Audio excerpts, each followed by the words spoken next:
Mesdames, Messieurs, bonjour, merci et bienvenue pour cette vidéoconférence du 21 avril 2020 qui suit notre précédente vidéoconférence sur Home Office qui avait eu lieu le 9 avril de cette année.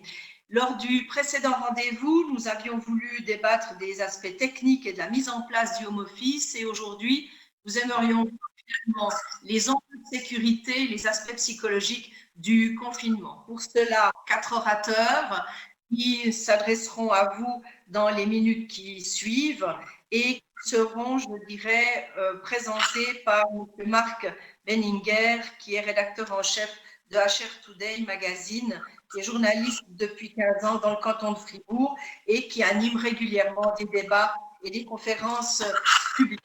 Je rappelle que Clusis est une association forte de 200 membres et nous remercions ces membres pour leur fidélité ainsi que nos sponsors pour la confiance qu'ils nous témoignent depuis de nombreuses années et nous sommes ravis de pouvoir les retrouver à chaque fois, soit dans des événements où nous pouvons nous voir en 3D et être présents les uns les autres, mais ensuite surtout au travers de ces vidéoconférences que nous avons mis en place dès le moment où le Covid-19 s'est présenté à nous. Voilà ce que je voulais vous indiquer. Vous avez les slides là qui défilent et qui vous rappellent nos objectifs ainsi que le nombre d'événements et nos publications. Et sans plus tarder, je donne la parole à Marc Benninger pour qu'il vous présente nos intervenants et la conférence sur le sujet déjà annoncé. Voilà, merci beaucoup, Madame Perrin-Jacquet. Bonsoir à toutes et à tous. Je suis très heureux d'être là et je me réjouis d'animer cette soirée débat en votre compagnie. Donc, il y aura 3 interventions ce soir. Je vais vous présenter chaque intervenant avant de lui passer la parole. Et vous aurez l'occasion, chères participantes, chers participants, de poser des questions aux intervenantes et aux intervenants via l'onglet chat ou bien discussion en français qui se trouve en dessus de l'écran. Donc voilà, il faut taper vos questions et moi je vais prendre note, je vais poser aussi moi-même des questions. Et puis, donc, après les 15 minutes de chaque intervenant, on va traiter vos questions. Et puis ensuite, on passera à l'intervention suivante. Et tout ça, ça devrait, selon mes calculs, nous amener jusque vers 19h, 19h05, comme ça. On verra un peu, il y aura un peu de jeu. Et puis, si on a encore des questions, on a encore envie de débattre, on peut poursuivre jusqu'à 19h30 au plus tard. Mais on n'est pas obligé, on peut s'arrêter avant aussi. Et voilà donc le programme de la soirée. Donc, la première intervenante, je crois que c'est quelqu'un que vous connaissez bien ici au Clusis. Donc, c'est Jacqueline Régnier. Jacqueline Régnier, vous êtes docteur en neurosciences et vous avez fondé en 1993 Sémaphore Conseil SA, qui est une société de conseil en informatique spécialisée dans la cybersécurité. Et vous êtes aussi présidente honoraire de l'Association suisse de la sécurité informatique, donc Clusis. Et donc, je vous passe la parole et vous allez nous donner une conférence pendant environ 15 minutes. Et comme je l'ai dit avant, on fera les questions-réponses à la fin de votre présentation. Merci Marc. Tout d'abord, un tout grand merci à Sylvie Perrin-Jacquet, notre présidente du Clusis, pour la création de cette webconférence. C'est en fait une excellente exemple, une excellente manifestation du travail à la maison. Nous sommes tous aux 4 coins de la Suisse ou de la Suisse romande. Moi, je suis à Puyi en ce moment. Le travail à la maison, comment ça se passe en vrai? Non, je voulais encore le précédent. Je peux avoir encore le précédent, ça? Voilà. Merci. Comment ça se passe en vrai? Mais quelle capacité d'adaptation, quelle créativité. Nous tous, nous vivons en ce moment une période qui révèle les talents. La preuve, notre webconférence a été quand même superbement organisée. Rappelez-vous, c'était seulement le 13 mars. On annonçait la fermeture des écoles, on annonçait la fermeture des domaines skiables, des hôtels, des restaurants, des magasins, et on s'est tous retrouvés dans ce que certains appellent le grand confinement. Un peu de panique et très vite, les gens s'organisent. Bien sûr, dans les grandes entreprises, les équipes informatiques, elles sont sur les dents. Elles n'ont plus de temps, plus la liberté de poursuivre les actions de fond qui améliorent la cybersécurité, pour lesquelles je leur apporte mon soutien. Elle part au plus pressé. Et maintenant, je vais passer à ce slide-là, j'attendais. En revanche, les petites PME et les indépendants rebondissent très vite et eux, ils m'appellent à l'aide. Je ne dis pas en permanence, mais je reçois beaucoup de demandes. Mais c'est de cela que j'ai envie de vous parler. Parce que c'est bien sûr, pour tout le monde, c'est la vraie vie. Mais pour ces indépendants, c'était la vraie survie. Alors, je vais simplement vous citer quelques exemples que j'ai vécus, tout en gardant, bien entendu, toute la confidentialité. Je peux avoir le slide précédent, Brigitte, parce que on est en avance. Alors, bien sûr, comment ça s'est organisé?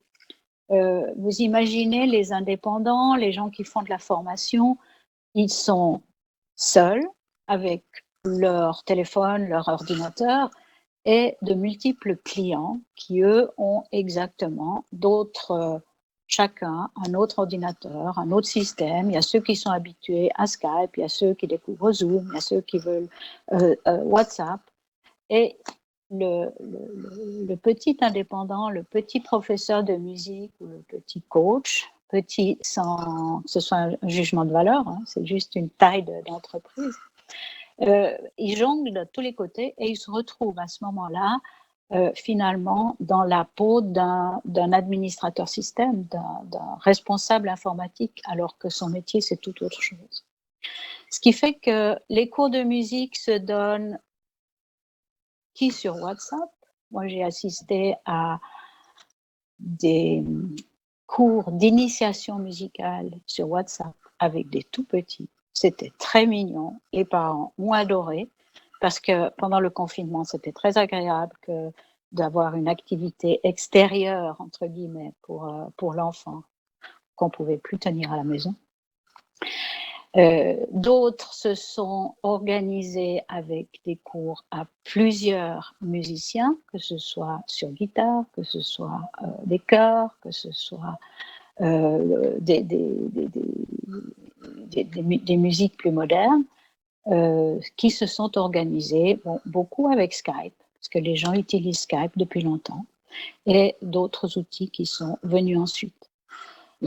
La formation en ligne, c'est un petit peu plus compliqué parce que les formateurs qui avaient l'habitude de s'organiser dans une petite salle de classe ou dans une petite salle de conférence, ils n'étaient pas aussi bien outillés encore qu'ils le sont devenus maintenant.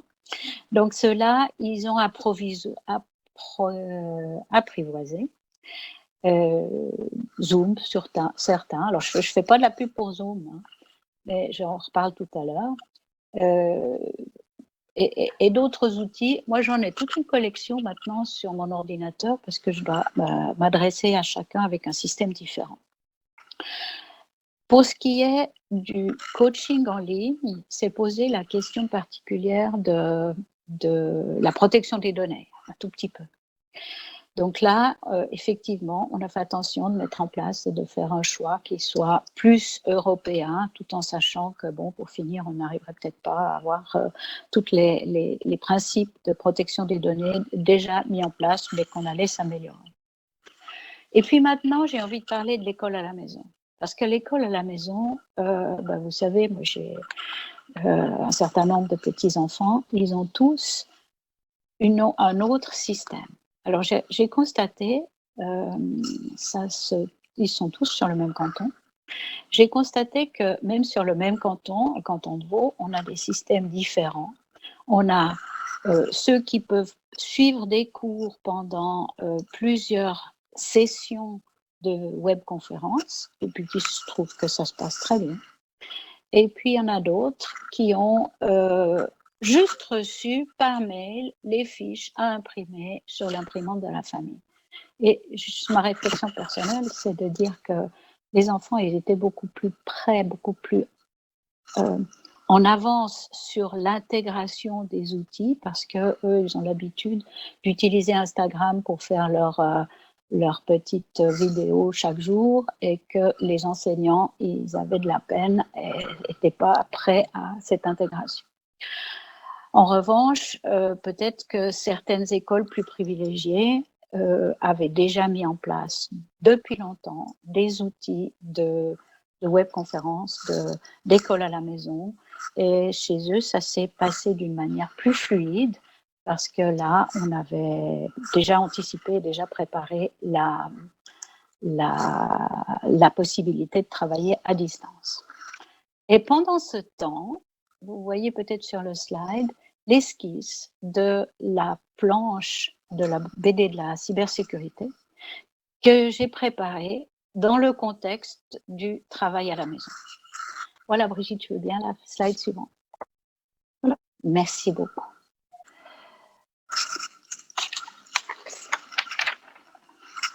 Qu'est-ce qu'on a vécu?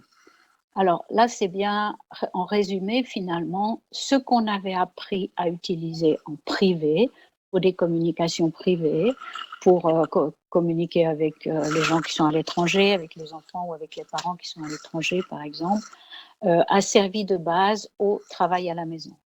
Là, tout à coup, on savait utiliser plus ou moins bien certains de ces outils, mais là, il a fallu s'en servir pour de vrai, pour faire son travail, pour l'école et pour répondre aux besoins de ses clients. Encore une fois, je n'aborde pas dans cette réflexion-là pour le moment les entreprises plus grandes qui ont mis en place depuis longtemps ou qui ont su mettre en place rapidement tout un système de connexion à distance, de VPN, d'accès aux informations, etc.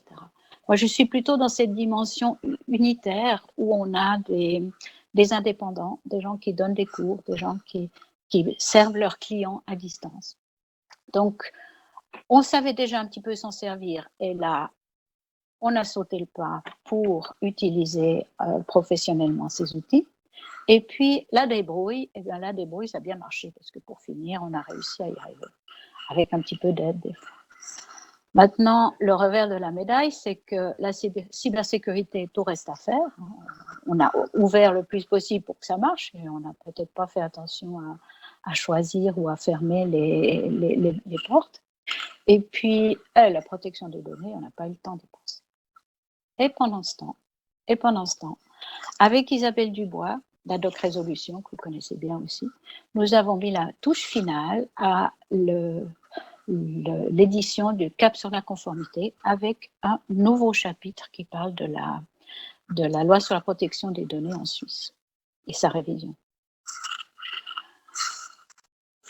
Merci Brigitte pour le suivant. Maintenant, prenons un tout petit peu de recul ou de hauteur en disant on s'est bien débrouillé, on a réussi, voilà, maintenant, qu'est-ce qui nous est arrivé? On savait qu'il y avait des risques de cyberpandémie. Il était annoncé, il faisait partie des catalogues de risques de l'OMS depuis des années. Et finalement, qui l'a vraiment pris au sérieux? On a vu les hôpitaux, les organisations gérer préparer la crise d'une épidémie locale. Mais l'idée de la pandémie globale, on n'avait pas osé l'aborder. On n'avait pas osé y penser, quand bien même c'était au catalogue des risques majeurs qui étaient tous annoncés. Alors, je fais un parallèle parce que ça fait longtemps qu'on annonce aussi le risque de cyber. Alors, j'ai traduit cyberpandémie pour s'adapter au vocabulaire du jour, mais de cyberattaque, de cyber, de shutdown général. On en parle tout le temps, mais finalement, qui s'y prépare? En Suisse, les statistiques du BFS, l'Office fédéral des statistiques, nous comptent plus de 400, presque 450 000 entreprises qui sont actives dans les services. Et ce qui est le plus marquant, c'est que 99,7% sont des micro-entreprises. Celles dont j'ai parlé tout à l'heure, pour lesquelles on a cherché des solutions et on s'est débrouillé pour arriver à mettre en place ce qu'il fallait pour réaliser leur travail. Alors, ces 99% de micro-entreprises, elles sont moins bien sécurisées que les grandes, bien sûr. Dans vos grandes entreprises, vous tous qui êtes responsables de la sécurité dans la cybersalle, je peux dire, vous avez beaucoup d'avance. Bien entendu que la vulnérabilité générale du pays, ou même au plus large, elle est tributaire de la vulnérabilité de chacune de ces unités, notamment les plus faibles. Voilà pour aborder, pour en faire la transition entre notre cyberpandémie qui est partie de Chine, on voit juste pas la Chine là sur ma découpe, et les cyber-risques. Vous connaissez, on les a vus maintes fois au CLUSIS, la carte en live des botnets dans le monde. Vous savez, ça fait la même image, avec les points au même endroit, l'Europe, l'Asie, les États-Unis, l'Amérique du Nord, et on peut avoir la même image, la même image des risques. Aujourd'hui, c'est d'actualité de parler du climat, ce qui est une très bonne chose. Ça n'empêche pas que les cyber-risques et les cyberattaques sont classés et restent classés dans les risques majeurs. Je vous apprends rien, je sais bien. Brigitte, est-ce que je peux avoir le slide suivant? Merci beaucoup.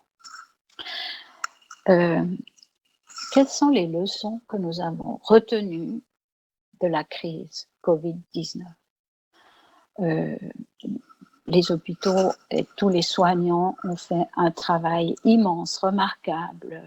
Il y avait déjà beaucoup de choses qui étaient préparées pour gérer des crises dans les hôpitaux. Je suis bien placée puisque mon mari a participé activement pendant des années à cette organisation. Mais vous savez, les choses les plus compliquées et les plus coûteuses, elles étaient là. Mais ce qui a manqué, vous savez bien, c'était les mesures simples et bon marché. Ce qui a manqué cruellement, c'était les masques, 4 sous le masque, et le gel hydroalcoolique, qui ne coûte pas cher non plus et qui n'est pas non plus cher à fabriquer. Encore juste une info, regardez cette slide. C'est la première slide qu'on voit publiquement, c'est de la microscopie électronique des virus. Ça me rappelle ma recherche fondamentale au temps où j'étudiais les virus. C'est juste pour ça que je vous le montre. Maintenant, pourquoi est-ce qu'on n'a pas su entendre cette risque de pandémie? Est-ce que c'était des questions stratégiques? Est-ce que c'était des questions politiques qui nous ont empêchés de faire les stocks de masques? Un manque de préparation, un manque d'anticipation, une vue à court terme, la pression sur les budgets. Tout ça, ça va ensemble. Alors, encore le slide suivant, Brigitte, merci.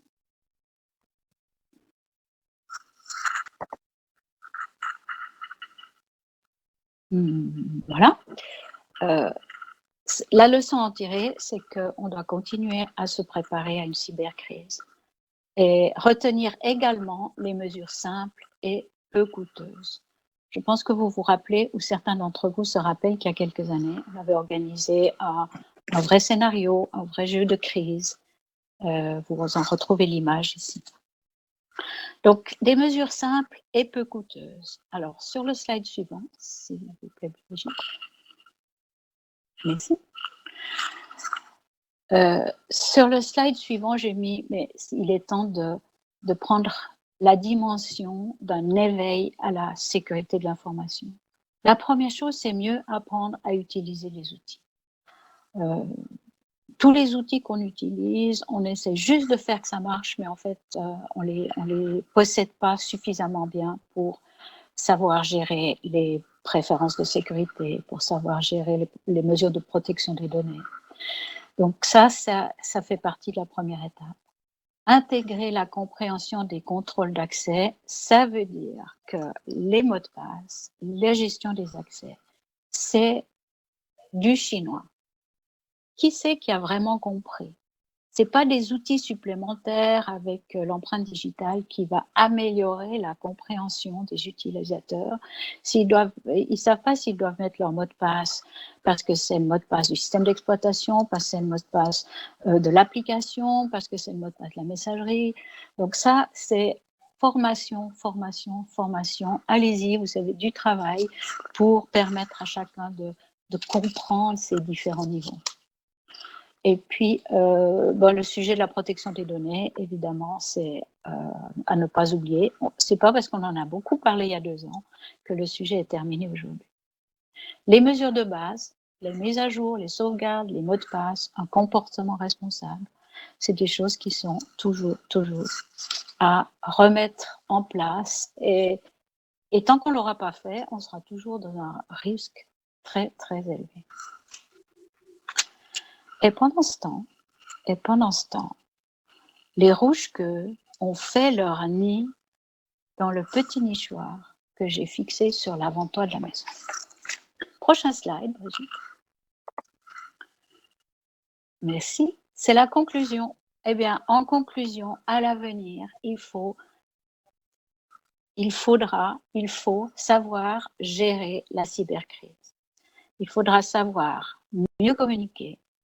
Et puis, on va créer des nouveaux modèles, comme on vient de créer pendant cette crise, des nouveaux modèles de fonctionnement, des nouvelles façons de travailler et une nouvelle approche. Pour finir, le dernier slide. Merci. En conclusion, Tous à la maison, c'est la dernière planche de la BD de sécurité réalisée avec Gianfranco Brunetti. Et si vous en voulez un exemplaire, vous pouvez le télécharger sur le site. Vous avez le lien là sous la page. Merci beaucoup de m'avoir écouté et je suis prête à répondre à vos questions ou à passer la parole à Marc.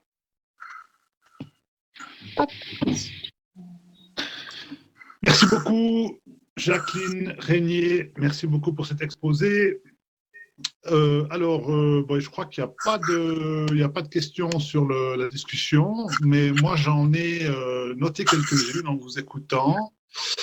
La première, c'est que on parle beaucoup ces temps de les leçons qu'on va tirer de cette crise du Covid-19. Et moi, j'aurais bien aimé savoir, en termes de cybersécurité, en termes de recours à tous ces outils, au télétravail, à tous ces outils de vidéoconférence qu'on est en train d'utiliser maintenant, quelles sont les leçons, à votre avis, qu'on va tirer de cette période assez exceptionnelle qu'on est en train de vivre et qui vont changer nos comportements en termes de recours à ces outils et de cybersécurité? Pour moi, la leçon principale, c'est qu'il faut mieux comprendre, mieux dominer ces outils dont on a appris à se servir avec débrouillardise. Je pense qu'on doit les posséder. Là, on est en train d'utiliser Blitz, qui est un excellent outil, mais on est toujours en train de chercher où est-ce qu'il faut ajouter, où est-ce qu'il faut, comment est-ce qu'on doit inviter. Est-ce que les invités, on doit leur mettre un mot de passe? On n'avait pas de mot de passe. Voilà, on doit mieux comprendre les outils puisqu'ils sont là à disposition et il y en a des quantités pour tous les métiers qui touchent maintenant tous à l'informatique. Donc moi, je pense que ce qui est bien sûr les leçons à tirer, parce que pour le moment, on est dans une phase critique où on essaye de vivre, de survivre et de quand même réussir à encaisser quelques deniers pour payer les loyers. Donc ça, c'est pour survivre, on y est arrivé, mais sur le long terme, il faudra intégrer davantage de sécurité, intégrer davantage de protection des données. Je pense que c'est ça la leçon qu'il faudra en tirer. D'accord. Et puis, est-ce que... d'autres? Ouais. Non, merci. Donc, il faudra vraiment apprendre à mieux utiliser ces outils. On vous a bien compris, donc on les a mis en place comme ça, un peu en urgence et bon, ça a assez bien fonctionné, mais clairement, il faudra qu'on ait des habitudes et qu'on les mette en pratique et qu'on les intègre de manière, je dirais, plus professionnelle. Et vous avez fait un parallèle avec la pandémie en disant qu'il y avait aussi un risque de cyberpandémie. Bien sûr. Alors, quel serait, selon vous, pour tous les participants qui nous écoutent, qui soient dans une petite entreprise ou dans une grande, on a bien compris que les grandes entreprises sont mieux outillées, mieux préparées, quoique ça peut se discuter, mais on voit bien la différence là avec les micro-entreprises qui forment 95% du tissu économique. Quel serait, là qu'on vient... on vient de parler d'un risque de cyberpandémie. Quelles seraient les mesures à prendre pour se dire, bon, voilà, il y a des choses qu'on n'a pas faites et qu'on n'a pas mis en place par rapport à la pandémie sanitaire qu'on a vécue. En termes de cyberpandémie, quelles seraient les choses qu'il faudrait qu'on mette en place en termes de priorités? Quelles seraient les priorités là? Je vais vous répondre la même chose. Première priorité, plus de formation, de sensibilisation. Faire que tous les collaborateurs, à commencer par les cadres, à commencer par la haute direction, soient complètement à l'aise, comprennent le fonctionnement pour son usage propre, pas pour en faire autre chose, mais que chacun comprenne exactement. Vous m'entendez toujours? Oui. Que chacun comprenne. Donc, plus de formation à l'utilisation des produits et plus de, on dit, sensibilisation, d'éveil à la sécurité pour que tout le monde comprenne les enjeux, les risques et les risques que chacun fait courir à son entreprise. Et ça, c'est le parent pauvre parce qu'on a souvent, c'est comme ça aussi que ça se passe, accepter, développer des budgets pour des grands projets informatiques ou des grands projets de sécurité coûteux qui étaient importants, qui étaient indispensables de mettre en place. On avait besoin d'un data center, on avait besoin d'installer une meilleure application, etc. Et le parent pauvre est toujours la formation et la sensibilisation. Donc, voilà, la réponse est la priorité, elle doit être mise là-dessus et c'est pas forcément ce qui est coûteux. Ça coûte du travail, mais pas peu d'argent. D'accord, merci. Merci beaucoup. Alors, entre-temps, il y a 2-3 petites questions qui vont arriver. On va essayer de les traiter. Alors, il y en a une que je n'ai pas très bien compris. Franklin, il demande voilà, mode dégradé, situation exceptionnelle, inhabituelle. Alors, on parle de nouveaux modèles, d'accord, mais Franklin demande s'il ne s'agit pas tout simplement pour les entreprises à mieux travailler en mode dégradé. Et puis en mode dégradé, ça veut dire situation exceptionnelle, inhabituelle. Vous voyez ce que ça veut dire en mode dégradé? Oui, complètement. D'accord. Donc, alors, il se dit, OK, les nouveaux modèles… Franklin, le nouveau modèle, alors je ne sais pas si c'est le nouveau modèle.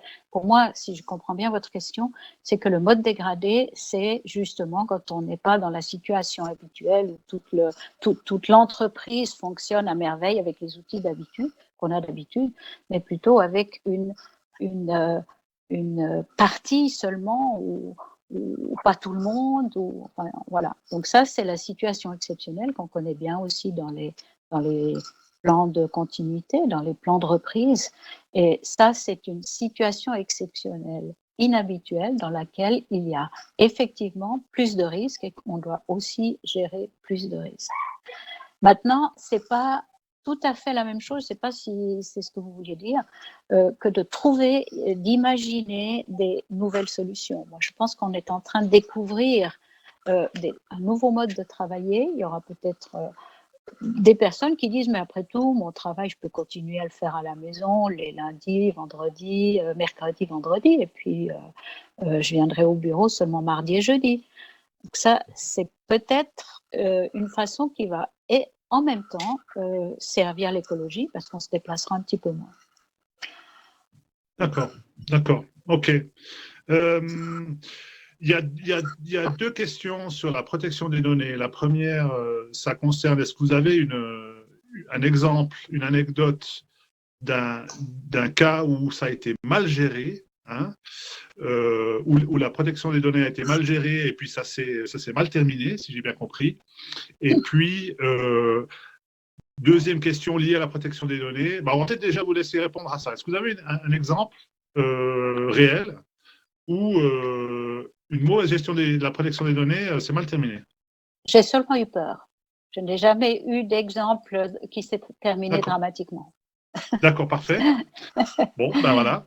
Et puis la deuxième, c'est de nouveau toujours lié aux protections des données.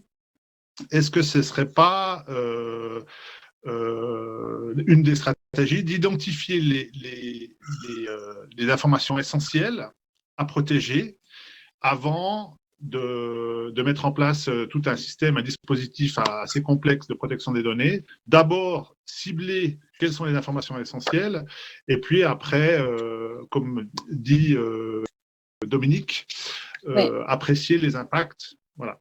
Alors, c'est une excellente question. Hein. Merci beaucoup à Dominique Bonnard pour cette question. Bien entendu, c'est la base de toute la démarche de protection des données, de cybersécurité. Il faut commencer par identifier, classifier et identifier les informations. Ça va de soi. Bien sûr que ça, c'est dans les tâches de fond qu'il faut préparer et anticiper pour savoir lesquelles il faut protéger. Et ce n'est pas pendant la crise qu'on peut le faire.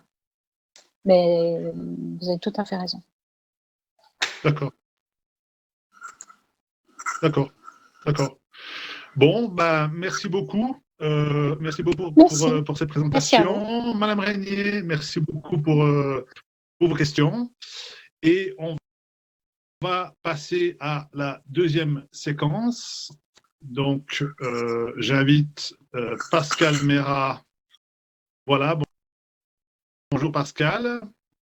Bonjour Marc. Alors Pascal Mera, vous êtes ingénieur en informatique. Bonjour. Vous êtes ingénieur en informatique de formation, donc, et responsable des opérations chez Softcom Technologies SA à Granges-Paccot, dans le canton de Fribourg. Vous êtes donc responsable des opérations depuis 2007 et puis dans la maison depuis 2013. Et Softcom est une société de services IT active dans les administrations publiques, transport, et l'entreprise emploie 70 collaborateurs. Et je vous passe la parole, Pascal. Alors merci Marc. Bonsoir à tous et à toutes. Donc, moi, je vais vous raconter un peu ce vécu du confinement et du télétravail chez Softcom. Donc, comme l'a dit Marc, Softcom, c'est une entreprise de services informatiques fribourgeoise. On est environ 70 collaborateurs répartis sur 4 sites dans la Suisse, donc à Fribourg, à Lausanne, à Berne et à Delémont. On peut aller au slide suivant, Brigitte. Oui. Donc, je vais commencer par une petite vidéo. Vous allez voir, on a mandaté une toute jeune journaliste dans le but de mener des interviews chez nos collaborateurs pour voir comment ça se passe le télétravail pour eux. Je vais lancer la vidéo.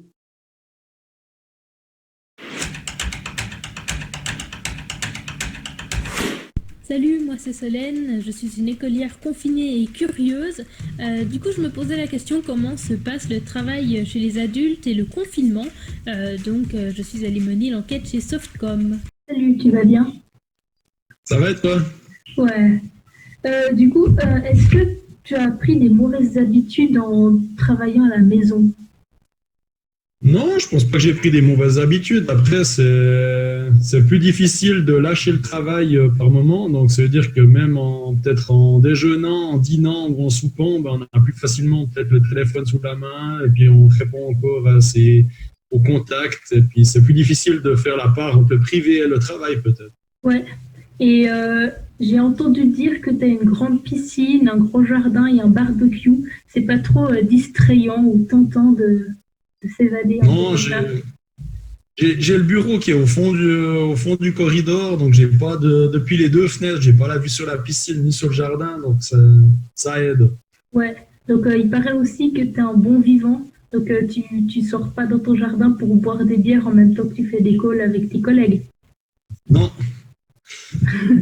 Bah, voilà, du coup, c'est un peu ce que je sais sur toi. Sinon, t'as quelque chose d'autre à me dire sur quoi je pourrais te poser une question? non, comme ça je sais pas, non, j'ai pas trop d'autres choses. Donc non, le télétravail, je pense que ça se passe bien, hein. Ouais. C'est quelque chose de nouveau, je pense, pour tout le monde, hein, que tout le monde soit en télétravail, donc c'est quelque chose de nouveau, donc on a dû s'adapter, mais ça a été assez vite. Tous les collaborateurs, je pense, sont contents de voir que ça fonctionne.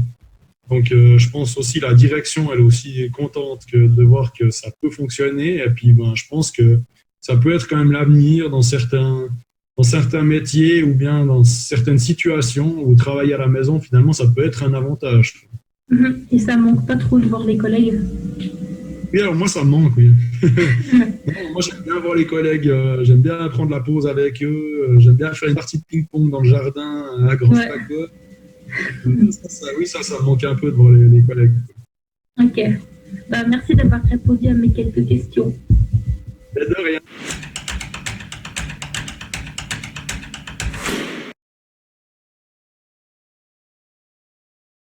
Ce qui ressort de ces interviews, hein, c'est qu'effectivement, il y a des challenges dans ce télétravail, notamment c'est la gestion des horaires. On a tendance à être connecté en permanence au travail. C'est dur de lâcher, et puis ça exige une certaine discipline.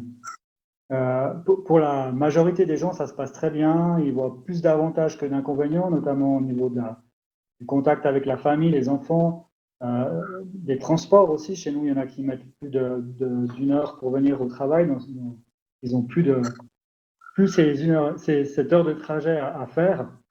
Et puis, il y en a même qui se demandent si ce n'est pas l'avenir. Et puis, un point qui ressort aussi globalement, c'est que les collègues manquent quand même, et puis que les gens ils se réjouissent de se revoir. Voilà ce qui ressort de ces interviews. Je pense qu'on peut passer au slide suivant.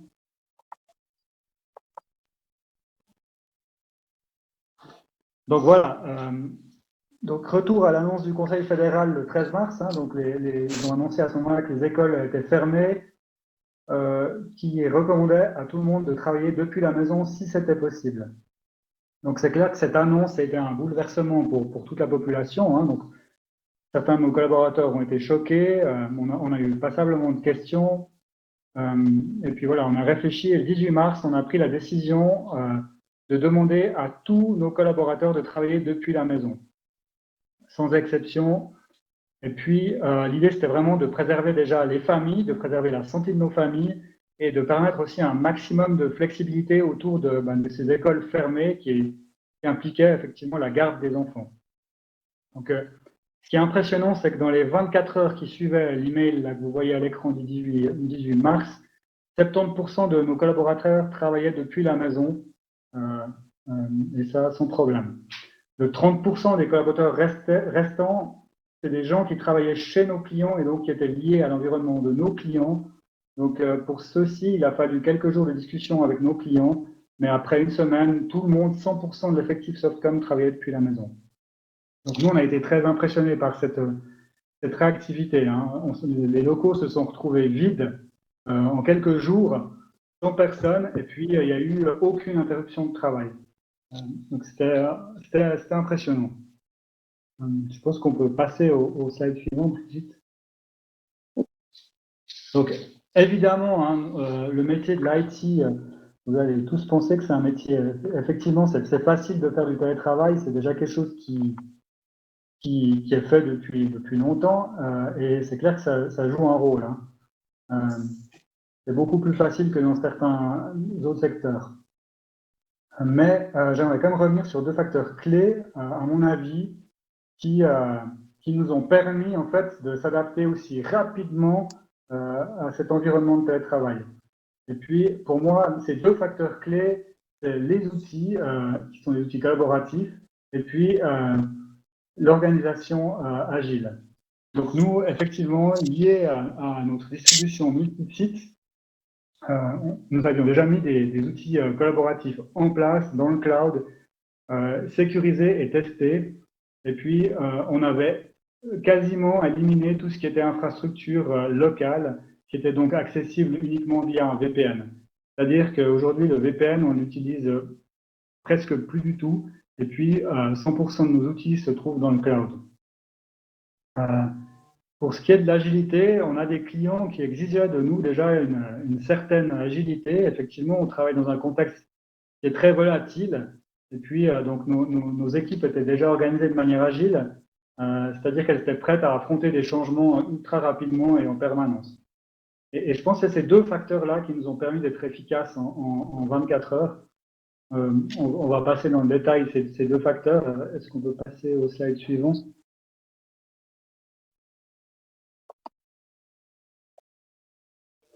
Merci. Donc, en termes d'outils, c'est assez simple. Qu'il s'agisse donc d'une assistante, d'un ingénieur ou même de la réceptionniste, tout le monde doit pouvoir accéder aux informations et aux outils dont ils ont besoin, et ça de manière sécurisée depuis leur domicile, qu'ils soient en Suisse ou à l'étranger, parce qu'on a des gens chez nous qui ont été coincés à l'étranger parce qu'ils étaient à l'étranger, ils n'ont pas pu rentrer en Suisse, donc ils ont commencé à travailler depuis l'étranger. Il doit ne pas y avoir de restrictions en termes de fonctionnalité, ça veut dire que tout doit être accessible sans faute. Le temps de réaction des outils, il doit être équivalent depuis la maison ou depuis le travail, c'est-à-dire que ça doit réagir très vite, on ne doit pas se lasser de travailler depuis la maison. Et puis, finalement, la connexion à cet environnement de travail doit être ultra simple et puis clairement sécurisée pour pas qu'il y ait de doute en fait sur cet environnement. Finalement, le deuxième besoin en termes d'outils, qui est encore plus important, c'est en termes de communication. Tous nos collaborateurs ont l'habitude de travailler dans des open space, ils partagent les pauses ensemble, ils partagent même des hobbies pendant la pause de midi, ils vont courir. Et pendant tout ce temps, ils échangent, que ce soit privé ou professionnel. Et puis, à distance, toutes ces informations qui sont échangées, elles sont quasiment perdues. Donc, il s'agit vraiment, le challenge, c'est de recréer un environnement qui est similaire à l'environnement quotidien des gens au bureau, avec des outils de chat comme Teams ou WhatsApp, ou alors même avec des réseaux sociaux comme Facebook ou d'autres. Il faut aussi trouver un moyen de gérer la connexion, les communications qui sont persistantes, c'est-à-dire qu'il y a des communications qui doivent rester dans le temps, notamment tout ce qui est communication officielle. Et puis, nous, on a utilisé un intranet pour communiquer là autour, un intranet qu'on a quasiment mis en place pour gérer cette crise. Ensuite, autour de cette communication, au-delà des outils informatiques, il y a des outils organisationnels qu'on a dû mettre en place. On a dû introduire des rituels. Donc, chaque matin, toutes nos équipes se réunissent virtuellement pour faire le point sur la journée à venir et puis voir quels sont les problèmes qui pourraient finalement entraver l'avancement de leurs tâches à la maison.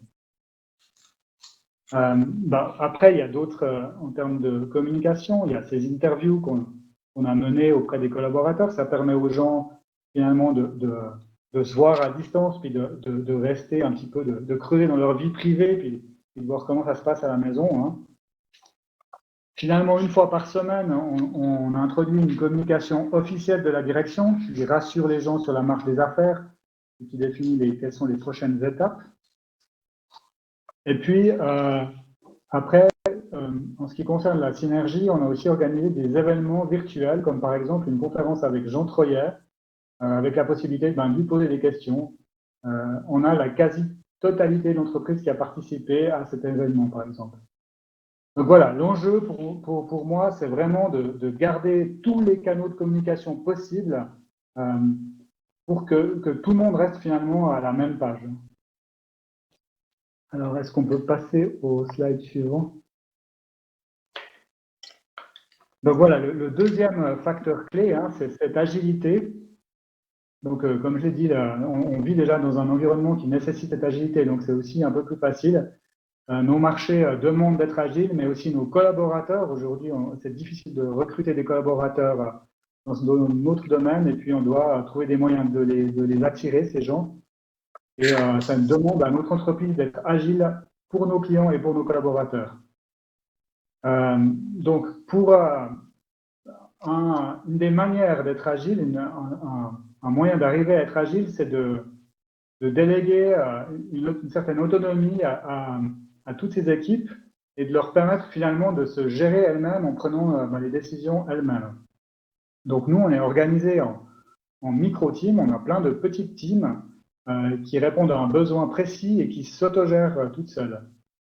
Pour qu'elles puissent s'autogérer, évidemment, elles ont besoin d'avoir les informations pour pouvoir décider toutes seules. Donc on donne accès à la quasi-totalité des informations de l'entreprise. Donc on prône une transparence quasi totale, et puis les gens ont accès à ces informations et peuvent décider eux-mêmes. On se rend compte que ça fonctionne très bien. Donc voilà, ces équipes, elles se sont, dans ce confinement, elles se sont retrouvées entre elles, presque, je vais dire, comme d'habitude, sans grand changement, pas besoin d'encadrement, juste besoin de continuer à travailler comme tous les jours. La quantité de coordination, elle est vraiment minime, hein, donc les équipes s'auto-coordonnent. Et puis, chacun peut se consacrer à livrer sa valeur, la valeur qu'il amène à l'entreprise, tout en restant aligné aux objectifs de l'entreprise. C'est bien, on a dû quand même introduire peut-être un poil plus de reporting pour s'assurer que tout marche dans le bon sens, mais voilà, aujourd'hui, on n'a pas de mauvaise surprise. On peut peut-être passer au slide suivant. Donc, le constat après un mois, c'est qu'on est très chanceux parce qu'aujourd'hui, il n'y a pas de chômage partiel. Il y a des équipes qui sont occupées à 100%. On a pris quand même une action, c'est-à-dire qu'on a mis en stand-by des projets périphériques pour se focuser sur le business. Ça, c'est juste par prudence. Sinon, on a constaté comment les équipes s'adaptent naturellement. C'est vraiment impressionnant. Je pense qu'il faut souligner l'importance de la culture d'entreprise. C'est vraiment quelque chose qui se prépare longtemps à l'avance. Cette autonomie des équipes, c'est pas quelque chose qu'on peut mettre en place en quelques jours, mais cette culture d'entreprise permet vraiment de s'adapter très rapidement. On a réussi à maintenir le rythme, c'est-à-dire que tous les jours, on se bat pour que rien ne soit annulé. C'est-à-dire qu'on ne veut pas qu'une séance ou qu'un mandat soit annulé au prétexte de la crise. Donc, aujourd'hui, rien n'a été annulé. Le rythme, il est maintenu comme avant la crise. Et voilà, finalement, je dirais qu'il y a une autre chance qu'il faut vraiment saisir, c'est ce contexte qui est extrêmement favorable à l'innovation. On vit un moment, quelque part, qui est fabuleux pour ça. Et puis, nous, on aimerait vraiment en profiter. Donc, on a lancé aujourd'hui un concours en interne pour trouver des idées d'innovation et puis réaliser en fait l'idée qui serait la plus prometteuse parmi celles qui ont été soumises. Donc voilà, en résumé, peu d'impact, plutôt des bonnes choses pour le moment. On peut peut-être passer au slide suivant, au dernier slide. Donc voilà, peut-être donc aujourd'hui la conclusion elle est plutôt positive. Après, je pense qu'il faut faire très attention à certains travers, surtout sur le moyen long terme. Hein. Aujourd'hui, les personnes elles ont tendance à beaucoup plus travailler à la maison qu'au bureau. Comme je l'ai dit au début, il n'y a plus trop d'horaires, ce qui fait que les gens sont connectés en permanence et ça peut aboutir à des problèmes de surchauffe. Et là, je pense qu'il faut être très, très vigilant. Un autre effet de bord, c'est qu'il y a des personnes qui sont seules chez elles à la maison. Ces personnes ne sortent plus avec le home office, elles sont coupées finalement du seul contact social qu'elles avaient, mais elles sont coupées finalement du monde, elles ne voient plus leurs collègues. Et puis, voilà, on commence à avoir des conséquences de ça, et je pense que là aussi, il faut être très vigilant.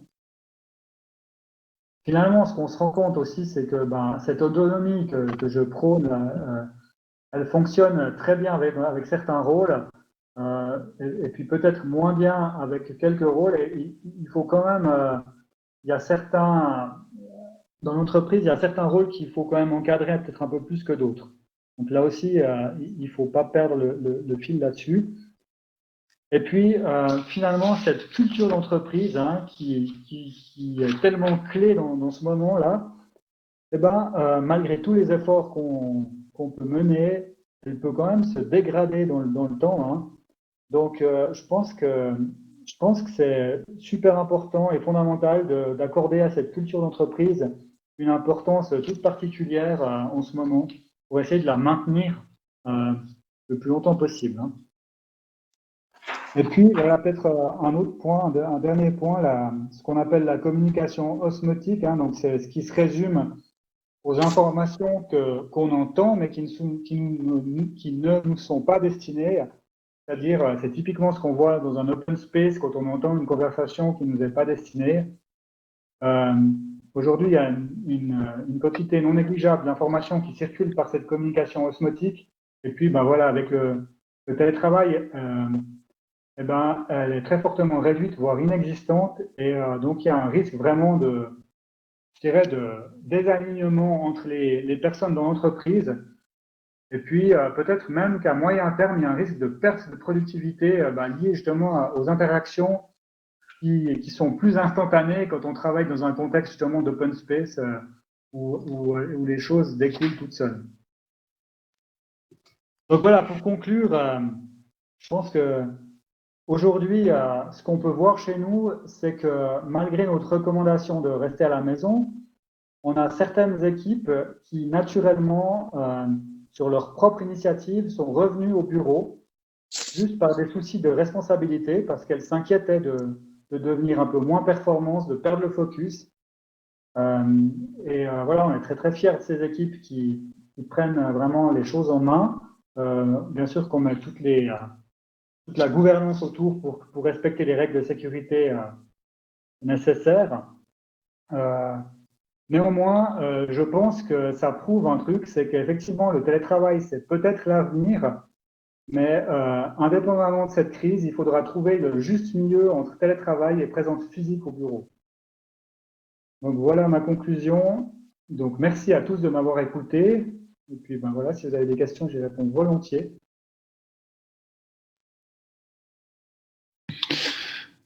Merci beaucoup, Pascal. Alors oui, il y a une précision qui est demandée par Bruno, qui demande quel est le domaine d'activité de votre entreprise. Et puis j'ajouterai peut-être, parce qu'effectivement le témoignage est très très positif et il semble que vous ayez passé à travers cette période délicate de manière quasi idéale. Alors, quel est le domaine d'activité de Softcom? Et puis après, peut-être dans un deuxième temps, est-ce que chez vos clients, c'était aussi bien que chez vous?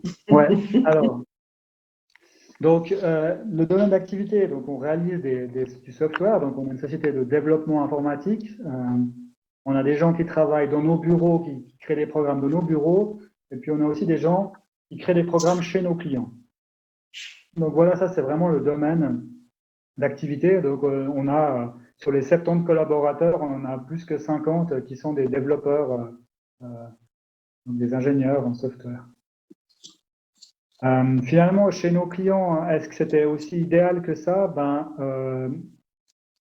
Je pense que chez certains clients, oui, chez d'autres, c'était un peu plus compliqué, surtout lié effectivement à ces deux facteurs clés qui sont les outils et l'agilité. On a des clients qui sont peut-être pas encore passés à des outils collaboratifs, qui sont pas forcément encore dans le cloud et qui ont dû en fait profiter de cette crise.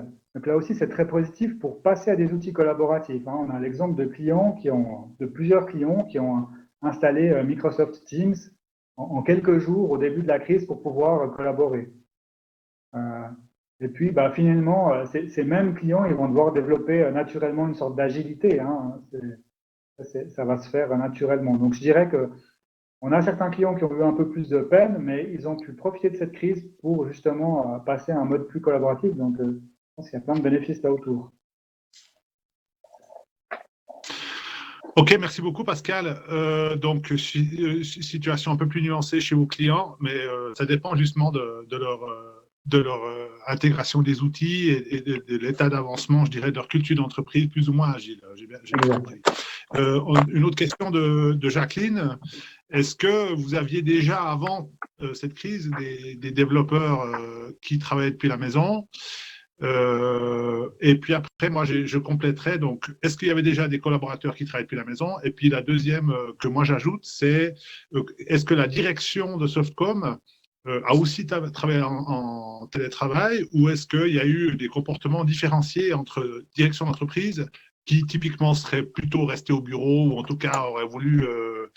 moi, j'ai des témoignages autour de moi où la direction a vraiment voulu rester en place, au bureau. Est-ce qu'il y a eu des comportements différenciés entre collaborateurs et direction? C'est une excellente question. Donc, pour répondre à la première question peut-être d'abord la première. De Jacqueline.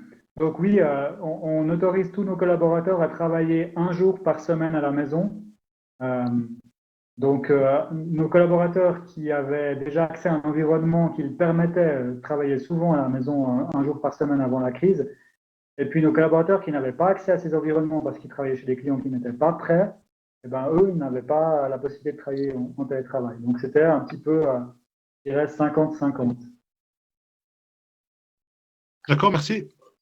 Pour la deuxième question, excellente question. Donc, effectivement, ce qu'on a tout de suite fait au niveau de la direction, c'est qu'on s'est séparés. C'est-à-dire qu'on a décidé de ne plus travailler sur les mêmes sites. Donc, on a la chance d'avoir 4 sites. Donc, on a pu se séparer et ce qu'on voulait, c'est ne pas tomber malade en même temps. Donc, voilà, on s'est séparés. Après, c'est vrai que on s'entend quasiment tous les jours, hein. Et puis, voilà, il y a des séances qu'on est obligé de faire de manière physique. Le cadre ne permet pas de faire autrement, donc on s'est quand même vu quelques fois, mais on essaye de minimiser ces rencontres. D'accord. Qu'est-ce qui vous oblige à faire ça de manière physique? Typiquement, l'exemple qui me vient comme ça, c'est les signatures manuscrites. Ah ouais, bah oui. Et qui sont urgentes. C'est-à-dire qu'on a eu typiquement le cas d'une signature qui devait être faite dans les 2 heures qui suivaient. Et puis là, on n'a pas le temps d'envoyer les choses. Oui, bien sûr. Il y a une question de rebond sur le nombre de collaborateurs en home office avant la crise. Est-ce que ce nombre va augmenter? Est-ce que vous pensez que ça va augmenter là, depuis cette crise? Vous allez revoir ce 1 jour par semaine, peut-être à 2 ou 3 jours par semaine? Oui, moi je trouve que c'est une excellente solution parce que ça permet quelque part aussi peut-être de lisser l'occupation dans les bureaux. Ça offre aussi, évidemment, en plus de flexibilité aux gens. Après, la question, ça va être de trouver quel est le bon curseur pour finalement avoir autant de bénéfices, avoir assez de bénéfices des 2 côtés, c'est-à-dire de ne pas péjorer la culture de l'entreprise, de ne pas perdre trop d'informations par ce manque de communication osmotique. Il va falloir trouver où est le curseur. Nous, on l'avait mis à 1 jour. Peut-être qu'il va augmenter le curseur. C'est bien possible. Ouais. Et puis, il y a encore une question de Dominique qui va dans le même sens. Donc, on va la prendre tout de suite. C'est est-ce que ça va renforcer la confiance? Est-ce que déjà, c'est possible de renforcer la confiance? On dirait que vous leur faites très confiance déjà avant, mais peut-être que ça va encore plus renforcer votre confiance envers vos collaborateurs. C'est une excellente question. Alors, je pense alors effectivement, on leur faisait déjà totalement confiance. Donc là, je pense que ça ne va pas changer quelque chose. Par contre, moi, je pense que j'aurais plus de crainte sur la quantité des heures qui sont faites à la maison. Et puis, ce genre de travers, il va falloir les surveiller. Je ne suis pas inquiet pour Softcom parce que les gens, voilà, ils travaillent très, très bien. On a totale confiance. Par contre, pour leur santé, moi, j'ai peur du nombre d'heures qu'ils font à la maison parce qu'il y en a vraiment, c'est excessif. D'accord. Vous avez parlé en termes d'autonomie et d'autogestion des équipes, des petites équipes très agiles, mais vous avez dit à certains rôles où ça fonctionne moins bien que d'autres? C'est lesquels les rôles où ça fonctionne moins bien? Bah, c'est peut-être ces rôles où il est compliqué de définir quel est le livrable. Donc, des rôles qui sont dans l'administration, par exemple, où le livrable est peut-être difficilement palpable ou splittable en petites tâches qu'on peut réaliser quotidiennement. Je pense que là, c'est peut-être plus compliqué. Et puis, il y a aussi une question peut-être de maturité aussi chez nous, où nos équipes peut-être administratives sont peut-être moins matures en agilité. Et puis, il y a peut-être des efforts à faire à ce niveau-là, hein. Rien n'est impossible, mais je pense que c'est plus là que nous on voit peut-être l'encadrement nécessaire. D'accord, merci. Vous avez parlé d'une période qui est très favorable en termes d'innovation. Vous avez un exemple d'innovation qui va sortir de cette période? Alors, il y a plein de choses qui se discutent chez nous, hein. Aujourd'hui, le concours, il a été lancé. Les idées seront récoltées la semaine prochaine, donc j'ai absolument aucune idée des idées qui vont être soumises, hein.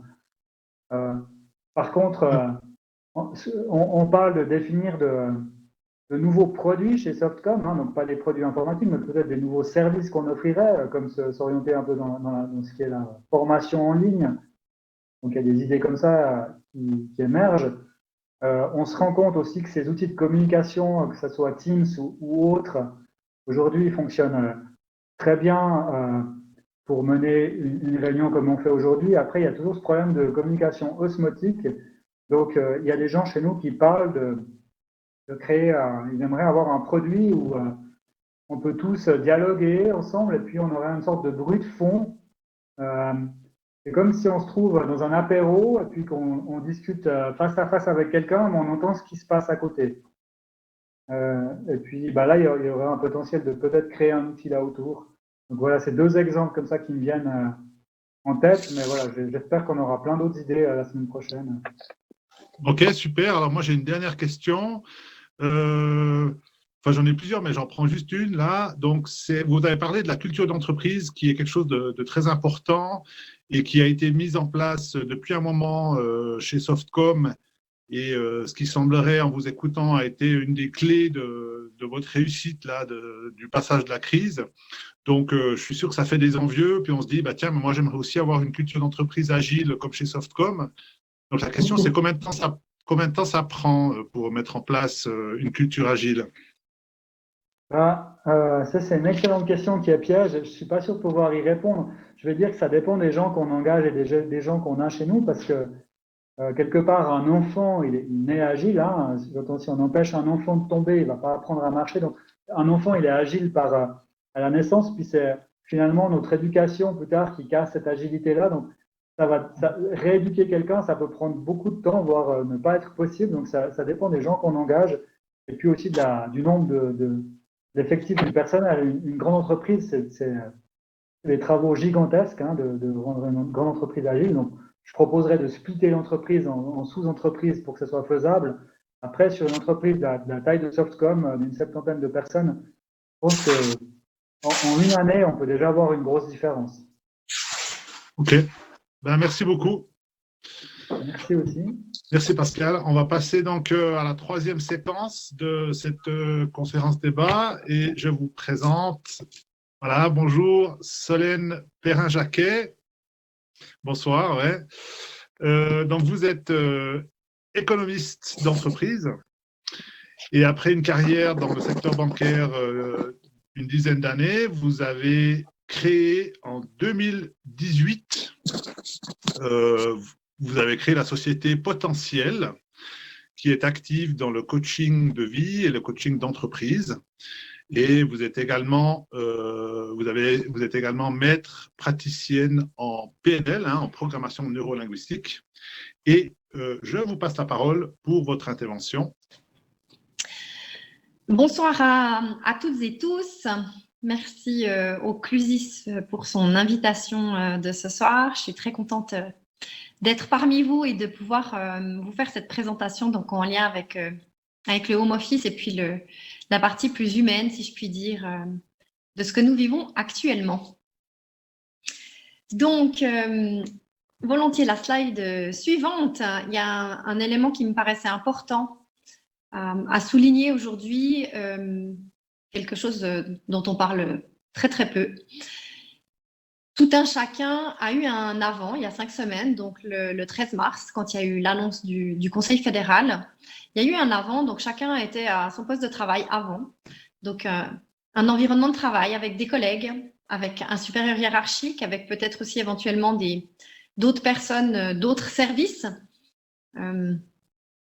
avec qui il n'y avait pas forcément de contact formel, mais des contacts informels, mais néanmoins qui faisaient partie de leur systémique professionnel.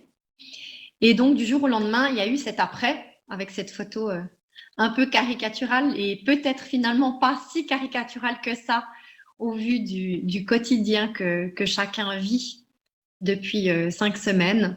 Donc, à se retrouver dans son salon, s'il n'y a pas d'autres pièces disponibles pour travailler au milieu des jouets et des enfants qui sont là et avec qui il faut faire. Donc, il y a une systémique finalement professionnelle et familiale qui s'imbrique l'une dans l'autre, dans le après, et avec lesquels il faut faire, il faut les concilier et trouver un équilibre. Volontiers la slide suivante. Donc, pour faire un parallèle avec cet avant-après, il y a là au milieu, ou pendant le après, un processus de changement. On en parle très très peu, et finalement, ça me paraît être un élément important dans ce que les êtres humains ont vécu. Peut-être certains le vivent encore aujourd'hui.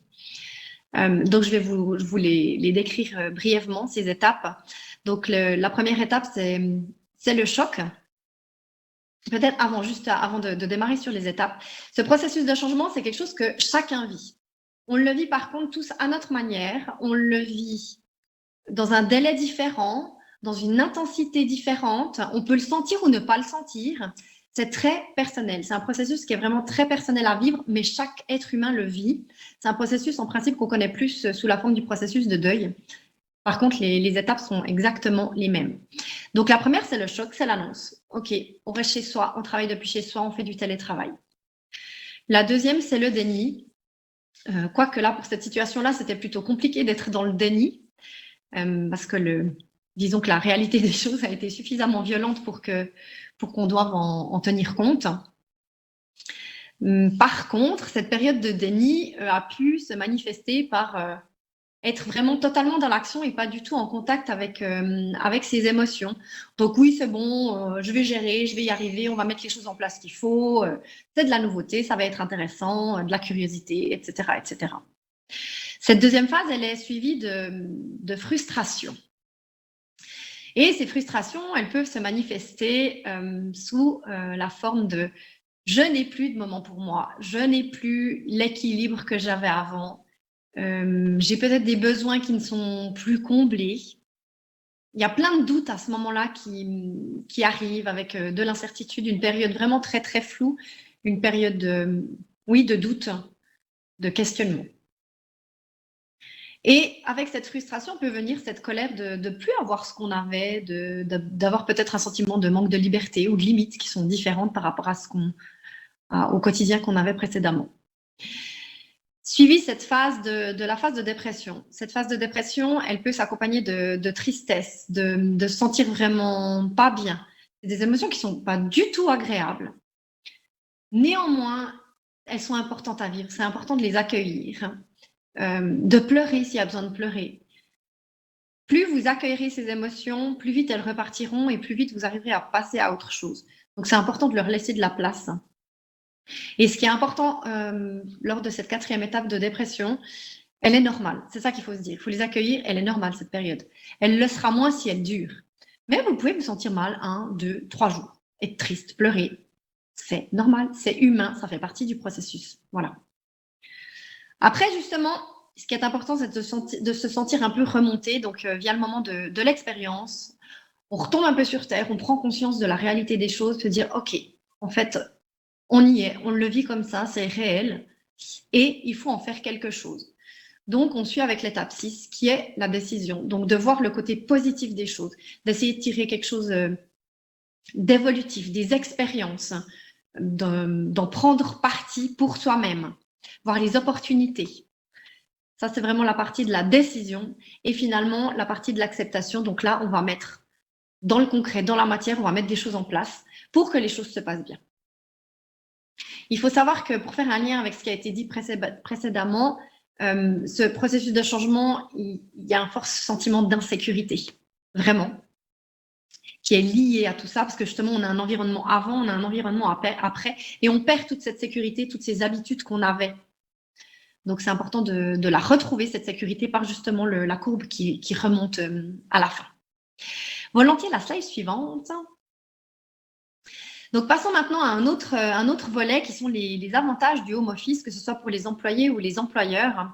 Donc, tout d'abord, il y a effectivement un équilibre de vie privée et de vie professionnelle qui s'installe pour les employés du fait de travailler à la maison, ce qui apporte une réduction des coûts du côté de l'employeur. Ensuite, il y a un environnement qui est propice à la concentration, il y a moins de bruit. Effectivement, on perd des informations, comme ça a été dit auparavant, il y a des informations informelles qu'on n'a plus. Par contre, on n'est pas dérangé et de ce fait, on peut beaucoup plus se concentrer sur la tâche qu'on fait et on est beaucoup plus efficient et efficace. Et donc, ça augmente effectivement ça augmente la productivité du côté de l'employeur, ce qui est un avantage pour lui. Les temps de trajet sont diminués pour l'employé et puis du coup, ça réduit le stress et la fatigue. C'est une solution qui est complètement favorable aux collaborateurs et collaboratrices à mobilité réduite et des deux côtés. Et finalement, c'est un sentiment de reconnaissance et de liberté pour un employé. Du côté de l'employeur, ça peut faciliter le recrutement, de pouvoir mettre dans une annonce qui a possibilité de travailler depuis la maison. Vous allez inévitablement recevoir plus de dossiers et du coup, votre recrutement, il en sera beaucoup plus simple. En sachant que le stress et puis la fatigue a été diminué du côté des employés, inévitablement, il y aura une réduction de l'absentéisme et des retards. Votre management sera plus efficace et plus facile. Moins d'interactions et des interactions plus courtes et du coup, on va à l'essentiel. Et finalement, vous fidélisez vos employés parce que ces employés, ils se sentent reconnus, ils se sentent exister, ils se sentent mieux dans leur vie, ils ont un meilleur équilibre, ils sont plus heureux et du coup, ils veulent rester. Ça ne va pas leur donner envie de partir, aller voir ailleurs à la concurrence. Volontiers la slide suivante. Les inconvénients, que ce soit en termes d'avantages ou d'inconvénients, c'est des listes qui ne sont pas exhaustives. Hein. J'ai pris vraiment les principaux avantages et les principaux inconvénients. On voit bien que les inconvénients sont quand même moindres par rapport aux avantages. Donc, dans les principaux, c'est un sentiment d'isolement, de louper des opportunités. Donc, j'en reviens à ce qui a été dit tout à l'heure. Effectivement, il y a plus ces échanges informels. Du coup, la personne peut se sentir très seule. Il faut aussi tenir compte et se dire que le home office, il n'est pas adéquat pour toutes les personnalités. Il y a des personnalités qui auront tellement besoin d'interaction ou besoin d'être cadrées que c'est une solution qui ne va pas leur correspondre. Et ce sentiment d'isolement, il peut vraiment s'aggraver et s'accentuer. C'est des choses qui sont à mettre en place vraiment en fonction de la personnalité de l'employé, de ses envies aussi. Et finalement, de sa rigueur, de sa discipline et de son autonomie, bien que je pense que ce soit des choses sur lesquelles on peut travailler. Il y a des gens qui sont plus rigoureux que d'autres et pour qui ce sera beaucoup plus facile et évident de travailler depuis la maison. Et au niveau de l'employeur, la supervision, évidemment, est beaucoup plus délicate. Il n'y a pas possibilité de contrôler ses employés heure par heure, de voir ce qu'ils font. Il y a effectivement une notion de confiance qui est importante à installer à ce moment-là. Volontiers la slide suivante. Merci. Donc, voici donc des pistes de solutions par rapport à ces inconvénients. Donc, je les mets, ces pistes de solutions en parallèle aux inconvénients d'une part et puis d'autre part par rapport à ce processus de changement. Pour que le processus de changement se passe vraiment dans les meilleures conditions et d'une manière positive pour les employés. Donc déjà, premièrement, c'est le contexte systémique avant. Il y avait un système pour l'employé, il avait des collègues, des supérieurs hiérarchiques, il avait un contexte qui était connu, qui était rassurant, qui était sécure, où il se sentait en sécurité. Il faut garder les choses qui fonctionnaient et il faut garder, je dirais, tout ce qui est partie justement informelle Il ne faut pas sous-estimer ça. Dans des moments de changement comme ça, le côté humain, la partie humaine a tendance à être minimisée. Et du coup, l'employé doit garder ça pour garder son équilibre. Donc, les échanges informels qu'il avait à la pause ou qu'il avait à la cafétéria, qu'il avait avec d'autres collègues, peut-être qu'il croisait simplement sur le pas de porte, c'est des choses essentielles pour lui. C'est des choses qui le rendaient heureux et qui lui permettaient d'avoir son équilibre. Donc, c'est important de les garder, de garder le contact, de garder la communication. La communication, c'est un pilier pour que le home office se passe au mieux, vraiment. Ensuite, dans le contexte de systémique après, il est important d'instaurer un rythme, c'est-à-dire, ça fait un lien avec la rigueur, l'autodiscipline et l'autonomie dont je parlais tout à l'heure. Il est important de se dire, voilà, je commence à telle heure, je termine à telle heure et de s'y tenir. Ça veut dire qu'on ne va pas déborder en se disant, bon, ben voilà, j'ai 18 heures, je vais commencer à 8h15. Et pareil dans l'autre sens. Si on dit 8h, on ne commence pas à 7h30. C'est important de s'y tenir dans les deux sens. La même chose avec les pauses. Les pauses sont importantes pour le cerveau. L'humain a besoin de pauses pour être efficace, efficient. Donc, prenez des pauses. Ça ne sert à rien d'aller d'un bloc de 8 heures d'affilée. À long terme, ça ne sera pas viable. Il est important également de compartimenter sa vie privée et sa vie professionnelle. Donc, vraiment, justement, de fixer ses limites et de se dire, voilà, ce matin, je travaille, cet après-midi, je me consacre à ma famille. Donc, comme je disais, de s'y tenir dans les deux sens. Hein. Et on voit aussi qu'il y a pas mal de travail, des zones grises, comme on les appelle, chez les employés qui ont tendance à déborder. Se dire qu'à midi, ils ne vont pas réussir à couper. Ils vont déborder, ils vont faire plus long et c'est des heures peut-être qui ne vont pas compter, qui ne vont pas noter. Ou alors, ils vont rester connectés sur leur téléphone, ils vont continuer de répondre au téléphone, ils vont relever leurs emails toute la journée. Et c'est quelque chose qui n'est pas non plus sain à long terme, parce que ça va péjorer sa vie familiale, ce qui ne créera pas l'équilibre qui est recherché à travers le travail à domicile. Dans l'idéal, toujours définir un espace de travail si c'est possible, surtout si on a un conjoint et des enfants, c'est important de pouvoir s'isoler et d'être le plus au calme. De communiquer le rythme aux deux systèmes, c'est-à-dire autant au système professionnel que familial, de leur dire, voilà, ce matin, je travaille, cet après-midi, je le consacre à ma famille. Ce matin, je suis joignable, cet après-midi, je ne suis pas joignable. Pareil avec la famille, le conjoint et les enfants, s'ils sont en âge de comprendre. Ce matin, je travaille, je vous demande de ne pas me déranger, s'il vous plaît. Je serai à votre disposition et disponible pour faire des activités en famille à partir de telle heure. Et dernier point, c'est vraiment faire confiance. Je pense que sans confiance, c'est un système qui ne peut pas fonctionner. Le home office ne peut pas se mettre en place et ne peut pas être viable sur du long terme s'il n'y a pas une confiance réciproque entre l'employé et l'employeur, ou du moins le supérieur hiérarchique. Volontiers la slide suivante. Ce qui concerne donc les pistes de solutions personnelles. Vous vivez ou vous avez vécu ce processus de changement. Vous avez peut-être remarqué qu'il y avait des étapes qui étaient plus faciles à passer que d'autres. Il est important de justement vous poser la question, qu'est-ce qui est important pour moi? J'avais un équilibre avant, quand j'allais au bureau et que j'avais mes collègues, que j'avais cet univers professionnel. Maintenant, cet univers, il vient se mélanger à ma vie familiale. Qu'est-ce qui est important pour moi pour conserver l'équilibre que j'avais auparavant ou pour le retrouver? C'est une question qui est toute bête et pourtant tellement essentielle. Elle est en lien avec de quoi ai-je besoin? De quoi ai-je besoin pour me sentir bien, pour me sentir serein, sereine, pour me sentir calme, sans trop de stress? Une fois que vous avez identifié vos besoins, comment vous pouvez les satisfaire? À quelle fréquence vous pouvez les satisfaire? Toujours dans le même ordre d'idée, quelles sont mes priorités? Qu'est-ce que je mets en priorité dans ma semaine ou dans ma journée pour me sentir bien? Quand vous vous êtes posé ces différentes questions, il peut être très intéressant, si vous avez des enfants et un conjoint ou une conjointe, de leur poser également la question à eux, de partager vos besoins, de partager vos priorités et ce qui est important pour vous, et de trouver finalement tous ensemble, au sein de la famille ou du couple, un consensus qui vous permet à tous de répondre au mieux à ses besoins et à ses priorités, ce qui vous permettra d'avoir une ambiance et puis une osmose à la maison qui sera très agréable et très positive à vivre sur le long terme, où tout le monde va y trouver sa place. Et finalement, dans des périodes comme ça, il y a des personnes qui peuvent aller jusqu'à se demander, mais quel sens je donne à ma vie? Est-ce que ce travail correspond vraiment à mes besoins, à mes valeurs?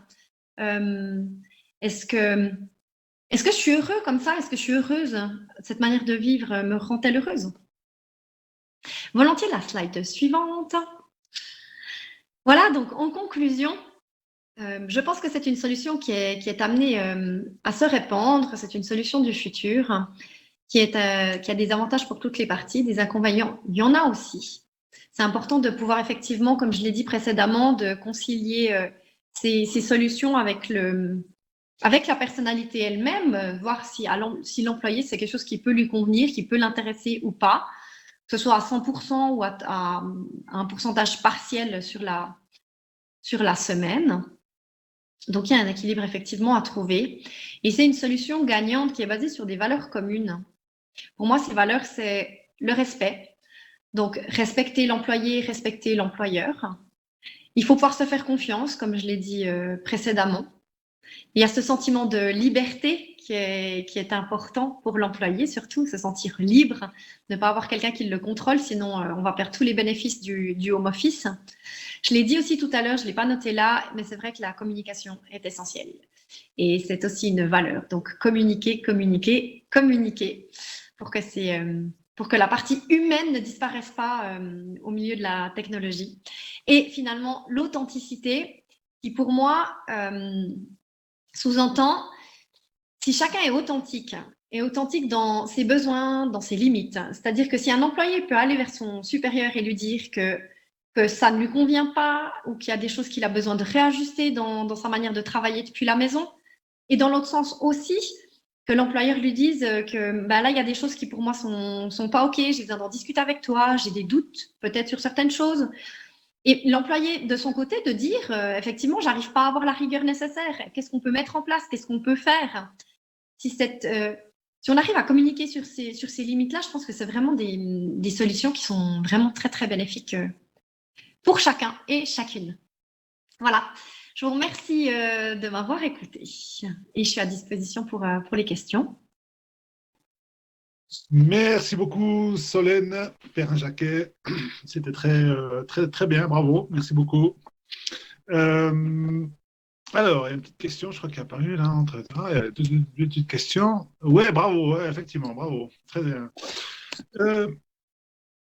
Alors, une petite question provocante pour commencer.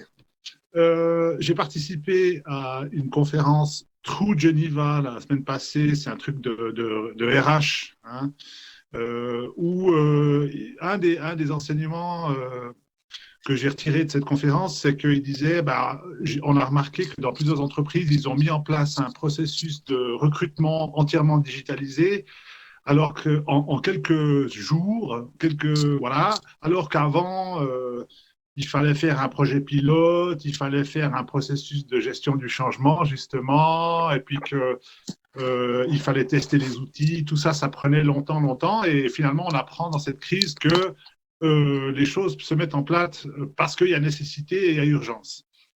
Donc, voilà. La provocation, c'est de dire, ça contredit un petit peu l'idée de ce processus de changement. Est-ce que vous pensez que là, à cause de la crise, il y a certaines choses qui se sont mises en place sans respecter toutes les étapes, qu'on comprend bien l'importance de les respecter? Alors effectivement, dans une période de crise, les entreprises, elles vont vraiment prioriser leurs actions sur ce qu'il faut mettre en place au niveau de la technologie, au niveau des processus. Et je pense que ce processus de changement, on n'en tient pas compte. Ça ne veut pas dire que les choses ne vont pas fonctionner. On voit, tout s'est très, très bien mis en place. Tout a très, très bien fonctionné. Après, si on allait poser la question aux individus, comment ils ont vécu leur processus de changement, peut-être que les réponses seraient intéressantes et peut-être qu'ils ne se sont pas forcément sentis entendus par rapport à ça. On ne leur a peut-être pas posé la question. Ça n'empêche pas que les choses se passent bien, mais qu'elles pourraient encore mieux se passer en termes d'individualité et d'être humain, à mon sens. Ouais, merci beaucoup. Non, effectivement, C'était très bien décrit, tout ce processus de changement. Et puis, je me demandais, question complémentaire, là, si on prend l'exemple de la crise, il y a eu du jour au lendemain, vous l'avez très bien montré, un avant et un après. Combien de temps il faut compter en termes de jours, de semaines, pour se dire, voilà, on a respecté ces différentes étapes et on a fait les choses comme il faut? Alors, comme je l'ai expliqué, le processus de changement, il est très individuel. Il peut être très différent d'une personne à l'autre. On peut ressentir certaines étapes ou ne pas les ressentir. Le processus peut aller très vite comme il peut durer un peu plus longtemps. Je vais prendre mon exemple à moi parce que le processus de changement, je l'ai vécu et comme ça, il n'y aura pas d'invention par rapport à ça. Il m'a fallu 2 semaines pour vivre toutes ces différentes étapes et puis pour commencer à apprécier la situation. Voilà, pour vous donner un ordre de grandeur. Ok, super, merci beaucoup. Il y a 2-3 petites questions qui sont apparues sur le chat, là. Alors, il y en a une, c'est plutôt c'est pas une question, plutôt une remarque ou une affirmation. On va voir si vous êtes d'accord avec ça. Franklin a dit il faudrait qu'après cette crise, on réunisse tout le monde, un petit peu pour leur faire l'exposé que vous venez de nous faire, pour leur rappeler certains fondamentaux. Vous pensez que c'est une bonne idée, ça, j'imagine?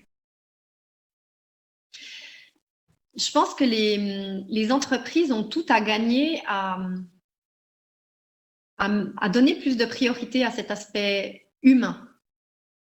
C'est-à-dire que si un chef, un supérieur hiérarchique, un directeur, une directrice, les ressources humaines prennent un petit peu de temps, et je pense que ça ne prend pas beaucoup de temps, on pense que ça peut prendre beaucoup de temps, mais ce n'est pas forcément le cas, s'ils prennent un peu de temps pour demander à leurs employés comment ça se passe pour vous, comment vous vivez ce changement, qu'est-ce qui se passe peut-être émotionnellement parlant, de tenir compte vraiment de ça. Je pense que chaque partie a y gagné. L'employé, il va se sentir considéré, il va se sentir écouté, entendu. Et ça peut être que bénéfique parce que du coup, de pouvoir en discuter avec quelqu'un, il va se sentir mieux parce que d'exprimer ces choses-là et de pouvoir échanger, c'est très important, de pouvoir communiquer là-dessus. Et de ce fait, de nouveau, ça va permettre à la relation de perdurer dans le temps et de fidéliser les employés. Donc oui, parlons de ça et que ce soit des choses qui puissent être instaurées dans toutes les entreprises. Ça serait génial. Merci beaucoup. Alors là, il y a une question plus précise sur les personnes qui souffrent vraiment de cet isolement. Hein. J'ai vu passer aujourd'hui sur LinkedIn, je crois, une étude en France qui montre aussi qu'il y a pas mal de gens qui se réjouissent de retourner au travail parce qu'ils vivent très mal cet isolement. Alors, la question, c'est voilà, quel conseil est-ce que vous donneriez à ces personnes qui vivent mal cette période d'isolement? Alors, pour les personnes qui souffrent, que ce soit les personnes âgées qui doivent rester chez elles, et je pense qu'au niveau de la solitude, c'est des choses qui peuvent peser, que ce soit des personnes qui ont perdu leur travail ou qui sont en chômage technique. Elles peuvent peut-être déjà se référer aux différentes questions que j'ai posées précédemment. Qu'est-ce que j'ai besoin pour me sentir bien au quotidien? Quelles sont mes priorités? Qu'est-ce qui est important pour moi? Qu'est-ce que je peux mettre en place pour arriver à répondre à tout ça? À quelle fréquence j'ai besoin de tout ça? Je pense que déjà de se poser ces questions-là, c'est très sain. Et si, malgré le fait de s'être posé ces questions-là, peut-être de ne pas arriver à y répondre seul, parce que c'est aussi des choses qui sont tout à fait possibles, il ne faut pas hésiter à demander de l'aide, à se faire aider par quelqu'un de compétent par rapport à ça. Et de nouveau, j'en reviens à ce que j'ai dit tout à l'heure, de communiquer, parler, extérioriser les choses, les partager. C'est essentiel et ça peut permettre de sortir de cette souffrance-là. Alors peut-être qu'on va je vais vous poser une dernière question, puis après pour moi on peut s'arrêter là. La question c'est qu'est-ce qui, selon vous, va changer après cette crise? Qu'est-ce que vous pensez qu'on va pas pouvoir faire comme avant après cette période? J'aimerais... Il y a tellement de choses que j'aimerais qu'ils puissent changer, que les gens puissent avoir intégré après cette crise. Est-ce que le monde sera prêt? Est-ce que l'être humain est prêt à ces changements? Je ne sais pas, c'est une question qui reste en suspens. Par contre, je me dis que si les gens ont déjà peut-être juste pu se poser la question de quels étaient leurs besoins, leurs priorités, qu'est-ce qui est important pour elles, si elles pouvaient se projeter à dans 10 ou 20 ans et puis se retourner sur leur vie, puis ne pas avoir de regrets par rapport aux choix qu'elles ont faits là, maintenant, aujourd'hui, ça serait déjà génial. Merci beaucoup. Merci beaucoup, Solène Perrin-Jacquet. J'aimerais aussi là remercier l'association Clusis, les 3 intervenants. Merci beaucoup pour ces présentations. Vous êtes restés brefs. Vos slides étaient super. Merci aussi d'avoir répondu aux questions. Merci à tous les participants, hein, les 35, 37 participants de cette soirée. Et si Madame Sylvie Perrin-Jacquet ne veut plus prendre la parole, pour moi, je vous souhaite une super bonne soirée. J'ai beaucoup aimé passer ce moment en votre compagnie et je vous en remercie beaucoup. Merci à vous, merci à tout le monde. J'aimerais remercier nos 4 intervenants pour leur présence et la qualité de leur présentation et de leurs propos. Et je donne tous rendez-vous le 12 mai prochain, de nouveau pour un 5 à 7 qui sera en vidéoconférence sur le thème du e-voting. Alors, à bientôt, bonne fin de journée, prenez soin de vous et puis sortez de ce confinement dans les meilleures conditions possibles. À très bientôt. Au revoir et merci encore pour votre confiance.